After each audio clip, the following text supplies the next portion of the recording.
მოგესალმებით ამ ვიდეო რგოლით შევეცდები გაჩვენოთ თუ როგორ უნდა მოიძიოთ ინფორმაცია კომპანია Grid Group-ის შესახებ სამთავრობო ვებგვერდის დახმარებით.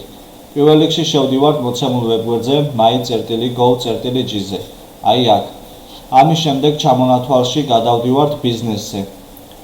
შევდივართ ამ მენიუში და გვხვდება ესეთი მენიუ. მეწარმე იურიდიული პირების განაცხადების ძებნა. შევდივართ აქ. ვიყენებთ ამ მენიუს განცხადების ძებნა, ვაჭერთ და აქაც არის სუბიექტის ძებნა, ანუ ჩამონათვალი, საიდენტიფიკაციო ნომერი, ორგანიზაციის დასახელება და ასე შემდეგ.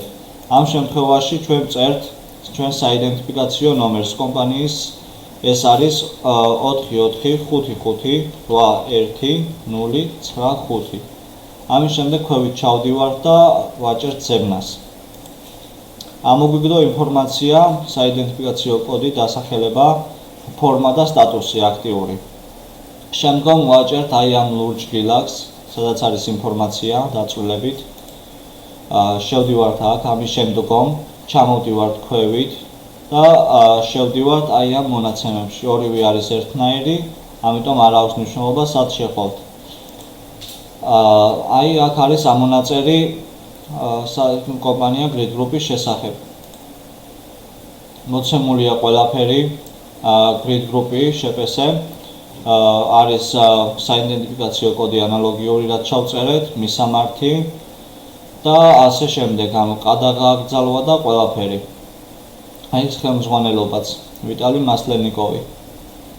ამის შემდეგ ასევე გვაქვს აქ დაუბრუნდისელ თარგმანი, ანუ ინგლისურ ენაზე, ვისაც სურს შეუძლია გამოიყენოს ინგლისური ენაც.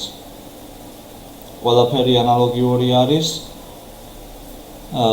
თუ ასევე გვაქვს სარეგისტრაციო წარმოების, ანუ დასრულებული. შევდივართ აქ, ანუ რეგისტრაციის შესახებ, როდის იქნა მიღებული, ჩაბარებული და როდის დასრულდა. ყველანაირი ინფორმაცია აქ არის.